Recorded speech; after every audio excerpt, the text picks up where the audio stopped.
Hey guys, welcome back to yet another interesting video of How Logical, and in this video I am going to show you how to delete your backup data into Microsoft Authenticator. So without any further ado, let's dive right into this exciting video.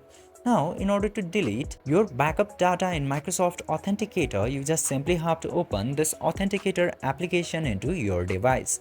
Then, after opening the Authenticator application, you just simply have to tap into this three dots into the top right corner, and from there you will get to see this setting button. Just simply tap into setting button, and after tapping into settings you will get to see all of the setting option into here. Now you just directly have to go into this backup section and tap to this detail option. Now, in order to delete backup, you will directly get the option of delete backup.